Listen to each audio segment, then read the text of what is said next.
ಬಿಹಾರ್ ಚುನಾವಣೆ ಫಲಿತಾಂಶ ಎನ್ಡಿಎ ಪರವಾಗಿ ಜನರ ಆಶೀರ್ವಾದ ಮಾಡಿದ್ದು ಮಹಾಗಠಬಂಧನ್ ಸಂಪೂರ್ಣ ನೆಲಕಚ್ಚಿದೆ. ಅವರ ಪ್ರಮುಖ ನಾಯಕರುಗಳೇ ಅವರದೇ ಕ್ಷೇತ್ರದಲ್ಲಿ ಸೋಲುನಪ್ಪಿದ್ದು ಮೋದಿಜಿಯವರ ಕಾರ್ಯಕ್ರಮಗಳಿಗೆ ಬಿಹಾರದ ಜನತೆ ಬೆಂಬಲ ನೀಡಿದ್ದಾರೆ ಎಂದು ಸಂಸದ ಬಿವೈ ರಾಘವೇಂದ್ರ ಹೇಳಿದರು. ಇನ್ನು ಸುದ್ದಿಗಾರರೊಂದಿಗೆ ಮಾತನಾಡಿದ ಅವರು 65 ವರ್ಷ ಆಳಿದ ಕಾಂಗ್ರೆಸ್ ಪಕ್ಷ ಇಷ್ಟು ವರ್ಷ ಓಟ್ ಚೋರಿ ಮಾಡಿಯೇ ಗೆದ್ದಿದ್ದು ಅನ್ನೋದು ಸಾಬೀತಾಗಿದೆ.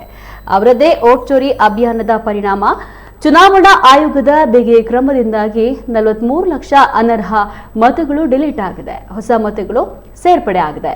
ಮುಂದಿನ ಚುನಾವಣೆಗಳಲ್ಲೂ ಕೂಡ ಎನ್ಡಿಎ ತನ್ನ ಗೆಲುವಿನ ದಾಪುಗಾಲು ಇಡಲಿದೆ ಎಂದರು. ಇನ್ನು ಇಷ್ಟು ವರ್ಷಗಳ ಕಾಲ ಪಿತ್ರಾರ್ಜಿತ ಅನ್ನುವಂತೆ ಆಡಳಿತ ನಡೆಸಿದವರ ಕರ್ಮದ ಫಲವಾಗಿ ಒಂದೇ ಕೋಮಿನ ತುಷ್ಟೀಕರಣ ನೀತಿಯಿಂದಾಗಿ ಜನ ತಕ್ಕ ಪಾಠವನ್ನ ಕಲಿಸಿದ್ದಾರೆ ಎಂದರು. ಇನ್ನು ದೆಹಲಿಯ ಬಾಂಬ್ ಸ್ಫೋಟದ ಮೊದಲು ಪೊಲೀಸರು 3,000 ಕೆಜಿ ಅಮೋನಿಯಾವನ್ನ ಮತ್ತು ಬಾಂಬ್ ತಯಾರಕ ವಸ್ತುಗಳನ್ನ ವಶಪಡಿಸಿಕೊಂಡಿದ್ರು. ಇದು ದೇಶದಾದ್ಯಂತ ಸ್ಫೋಟದ ಷಡ್ಯಂತ್ರ ಮಾಡಿದ್ರು. ಆದರೆ ಕೇಂದ್ರ ಸರ್ಕಾರದ ದಿಟ್ಟ ಕ್ರಮಗಳಿಂದ ಅದು ನಡೆಯಲಿಲ್ಲ. ರಾಜ್ಯದ ನಾಯಕರು ಅಮಿತ್ ಶಾ ಅವರಿಗೆ ಬಳಿಯನ್ನ ಪಾರ್ಸಲ್ ಮಾಡಿ ಅವರೇ ಅವಮಾನ ಮಾಡಿಕೊಂಡಿದ್ದಾರೆ. ದೇಶಭಕ್ತ ಜನರು ಎಲ್ಲವನ್ನ ಗಮನಿಸಿ ತಕ್ಕ ಪಾಠ ಕಲಿಸಿದ್ರು. ಇನ್ನಾದರೂ ಕಾಂಗ್ರೆಸ್ ಪ್ರಜಾಪ್ರಭುತ್ವದ ಚೌಕಟ್ಟಿನಲ್ಲಿ ಉತ್ತಮ ವಿರೋಧ ಪಕ್ಷದವಾಗಿ ಕೆಲಸ ಮಾಡಿದ್ರೆ ಮಾತ್ರ ಅವರಿಗೆ ಉತ್ತಮ ಭವಿಷ್ಯ ಇದೆ ಎಂದು ಹೇಳಿದ್ರು.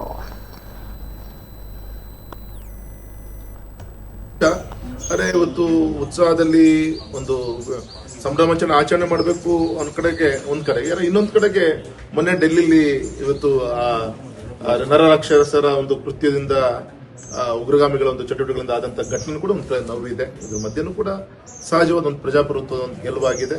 ಸೊ ನಾವೆಲ್ಲರೂ ಕೂಡ ಉತ್ಸವವನ್ನು ಮಾಡ್ತೀವಿ. ಬಿಹಾರಿನ ಫಲಿತಾಂಶ ಇಡೀ ದೇಶದಲ್ಲಿ ಮತ್ತೊಮ್ಮೆ ಎನ್ಡಿಎ ಪರವಾಗಿ ಜನ ಆಶೀರ್ವಾದ ಮಾಡ್ತಿದ್ದಾರೆ ಅನ್ನಲಿಕ್ಕೆ ಬಿಹಾರ ಚುನಾವಣೆ ಒಂದು ಫಲಿತಾಂಶ ನಮ್ಮ ಕಣ್ಮುಂದಿದೆ. ನಾವ್ ಯಾರು ಕೂಡ ನಿರೀಕ್ಷೆ ಮಾಡ್ಲಿಕ್ಕೆ ಆಗಿದ್ದಿಲ್ಲ. ಸುಮಾರು 190 ಹತ್ತತ್ರ 2/3 ಮೆಜಾರಿಟಿ ಹತ್ತತ್ರ ನಾವಿವತ್ತು ಇನ್ನೂ ಕೂಡ ಕೌಂಟಿಂಗ್ ನಡೀತಾ ಇದೆ. ಮತ್ತು ವಿಶೇಷವಾಗಿ ಮಹಾಗಠಬಂಧನ್ನ ಮುಖ್ಯಮಂತ್ರಿ ಅಭ್ಯರ್ಥಿ ಅವರೇ ಸೋಲು ಗೆಲುವಿನ ಮಧ್ಯ ಒಯ್ದಾಡ್ತಾ ಇದ್ದಾರೆ ಅಂತ ಕೂಡ ನಾವು ನೋಡ್ತಾ ಇದ್ದೀವಿ. ಹಾಗಾಗಿ ವಿಶೇಷವಾಗಿ ದೊಡ್ಡ ಸಂಖ್ಯೆಯಲ್ಲಿರುವಂತಹ ಅಲ್ಲಿ ಹಿಂದುಳಿದ ವರ್ಗದವರು ಇರ್ಬೋದು, ಅಲ್ಪಸಂಖ್ಯಾತರು ಇರ್ಬೋದು, ಅವರಿರುವಂತಹ ಕ್ಷೇತ್ರದಲ್ಲೂ ಕೂಡ ಎನ್ಡಿಎ ಪರವಾಗಿ, ಬಿಜೆಪಿ ಪರವಾಗಿ, ನಿತೀಶ್ ಕುಮಾರ್ ಪರವಾಗಿ ಇವರು ಜನ ಆಶೀರ್ವಾದ ಮಾಡ್ತಾ ಇದ್ದಾರೆ. ಅಂದ್ರೆ ಎಲ್ಲ ಒಂದ್ ಕಡೆಗೆ ಮೋದಿಜಿಯವರು ಮಾಡ್ತಿರುವಂತಹ ಅಭಿವೃದ್ಧಿ ಕಾರ್ಯಕ್ಕೆ ತಂದೆ ಆದಂತ ಒಂದು ಹೆಚ್ಚಿನ ಒಂದು ಬೆಂಬಲ ಇವತ್ತು ಬಿಹಾರ ಜನತೆ ಕೊಟ್ಟಿದ್ದಾರೆ ಅಂತ ನಾನು ಅತ್ಯಂತ ಅಭಿಮಾನ ಹೇಳಲಿಕ್ಕೆ ಇಚ್ಛೆ ಪಡ್ತೇನೆ. ಮತ್ತು ವಿಶೇಷವಾಗಿ ಇಷ್ಟು ವರ್ಷ ಇವರು ರಾಜ್ಯವನ್ನ ಆಡಳಿತವನ್ನ ಮಾಡ್ಕೊಂಡ್ ಬಂದಿದ್ದು, ದೇಶವನ್ನು ಆಡಳಿತ ಮಾಡ್ಕೊಂಡಿದ್ದು ವೋಟ್ ಚೋರಿ ಮುಖಾಂತರ ಅನ್ನೋದು ಪ್ರೂವ್ ಆಗಿದೆ. ಯಾಕೆಂದ್ರೆ ಮೊನ್ನೆ ಚುನಾವಣೆ ಆಯೋಗ ಒಂದು ಸ್ಪೆಷಲ್ ಇಂಟೆನ್ಸಿವ್ ಒಂದು ರೀಕಲೆಕ್ಟ್ ಮಾಡಿದಂತ ಒಂದು ಪ್ರತಿಫಲ, ವೋಟರ್ ಲಿಸ್ಟ್ ಅನ್ನ ರಿವ್ಯೂ ಮಾಡಿದಂತ ಪ್ರತಿಫಲ ಸುಮಾರು 43 ಲಕ್ಷ ವೋಟು ಡಿಲೀಟ್ ಆಯ್ತು. ಅಂದ್ರೆ ಈ ರೀತಿ ಎಲ್ಲೋ ಒಂದ್ ಕಡೆಗೆ ಒಂದೊಂದು ಕ್ಷೇತ್ರಕ್ಕೆ ಡಿವೈಡ್ ಮಾಡಿದ್ರು ಕೂಡ 3-4 ಸಾವಿರ ವೋಟ್ ಆಗುತ್ತೆ. ಈ ತರ ರಾಜಕಾರಣದಿಂದ ಇವರೆಲ್ಲರೂ ಗೆದ್ದು ಬರ್ತಿದ್ರೆ ಅನ್ನೋದು ಕೂಡ ಇದರಿಂದ ಕ್ಲಿಯರ್ ಕಟ್ ಆಗಿ ಕಾಣ್ತಾ ಇದೆ. ಹಾಗೆ ಮುಂದಿನ ಗೆಲುವು ನಮ್ದು ನಾಳೆ ಬರುವಂತ ವೆಸ್ಟ್ ಬೆಂಗಾಲ್ ಇರ್ಬೋದು, ಇನ್ನೊಂದು ಇರ್ಬೋದು, ಆ ದಿಕ್ಕಲ್ಲಿ ಒಂದು ದಾಪುಗಳನ್ನ ಇವತ್ತು ಮೋದಿಜಿಯವರ ನೇತೃತ್ವ ಸರ್ಕಾರ ಹೆಜ್ಜೆಯನ್ನ ಇಡುತ್ತೆ. ದೌರ್ಭಾಗ್ಯ, ಯಾಕೆಂದ್ರೆ ಇವ್ರ ಪಿತ್ರಾರ್ಜಿತ ಒಂದು ಆಡಳಿತದ ಒಂದು ಕರ್ಮ ಅಂತ ಹೇಳಿದ್ರು ಕೂಡ ತಪ್ಪಾಗ್ಲಾರ್ದು ಕಾಂಗ್ರೆಸ್.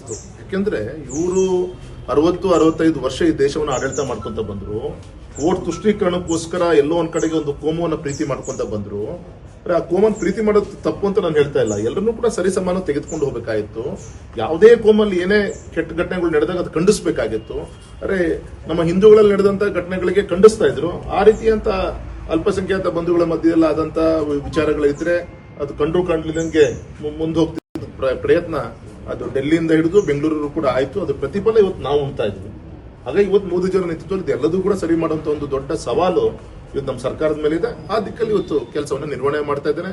ತಾವೇ ಅಷ್ಟು ಮಾಡಿ ಅಲ್ಯೂಮಿನಿಯಂ ಸಲ್ಫೇಟ್ ಬಾಂಬ್ ಬ್ಲಾಸ್ಟ್ಗೆ ಉಪಯೋಗಿಸುವಂತಹ ಪದಾರ್ಥ ಸುಮಾರು 30 ಕ್ವಿಂಟಲ್ ಸಿಗುತ್ತೆ ಅಂದ್ರೆ 3,000 ಕೆಜಿ ಸಿಗುತ್ತೆ ಅಂದ್ರೆ ನಾಳೆ ಡಿವೈಡೆಡ್ ಇಂಟು ನಂಬರ್ ಆಫ್ ಕಾರಿಗೆ ಡಿವೈಡ್ ಮಾಡಿ ಅದನ್ನ ಬ್ಲಾಸ್ಟ್ ಮಾಡಬೇಕು ಅಂತ ದೊಡ್ಡ ಒಂದು ಷಡ್ಯಂತ್ರ ನಡೆದಿತ್ತು.